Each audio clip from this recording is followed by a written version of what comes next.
అందుకని ఇంద్రియ నిగ్రహం విషయంలో ఆది నుంచి కృషి చేయాలి. అంటే అసలు ఆ బీజం మొదట్లో పడేటప్పుడే మనం జాగ్రత్తగా ఉండాలి. ఇవన్నీ అభ్యాసాల్లో భాగాలే. మనం ఎవ్వరము తప్పులు చేయని వాళ్ళం కాదు, మహానుభావులే అంగీకరించారు. యేసుక్రీస్తు లాంటి మహానుభావుడు ఒక వేశ్య మీద ఎవరో అందరూ వచ్చి రాళ్ళు వేస్తూ ఉంటే తప్పకుండా వెయ్యండి, ఆవిడ నేరమే చేసింది, లోకాన్నంత వ్యభిచారానికి గురి చేయడం ఆవిడ చేసిన నేరమే, నేను అంగీకరిస్తున్నాను. కానీ మీలో ఏ తప్పు చేయని వాడు ఎవడో ముందు రాయి వేయమన్నట్టు.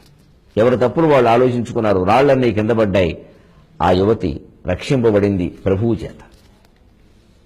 వీళ్ళు వెళ్ళిపోయారు. తర్వాత యేసుక్రీస్తు మహానుభావుని యొక్క మాటలు అలా ఉంటాయి. అమ్మి నేను కూడా నీ మీద రాయి వేయజాలను అన్నాడు. ఎంతటి మహానుభావుడండి!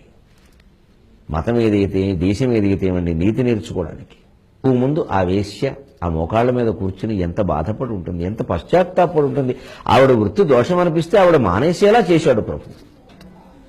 అంతేకాని రాళ్ళేసి తిట్టా మనం బాధ పెట్టేది. అలా మానతారు ఎవరైనా? ఇంట్లో పిల్లలు తిడితే మానడం లేదే, పైగా ఇంకా ఎక్కువ చేస్తున్నారు. బయట వాళ్ళు ఎందుకు మానతారండి? ఇలాంటివి మత గ్రంథాలలో చాలా ఉన్నాయి. అది బైబిలా, ఖురానా, గీత మనకు అనవసరం. మంచి విషయాలు మనం ప్రచారం చేయాలి. ఆ సద్విషయ ప్రచారం ద్వారానే మనకి లోకంలో మంచి సమాజం ఏర్పడుతుంది. క్రిస్మస్ పండుగ సమీపిస్తున్న సందర్భంగా ఈ మాటలు అందిస్తూ ఉన్నాను. మనకి హైందవులకి అన్ని మతాలు సమానమే, అన్ని ధర్మాలు సమానమే. మనకు కావలసింది మంచి. మనకి పరమత సహనమే కాదు, పరమత ఆమోదానికి కూడా సిద్ధమే.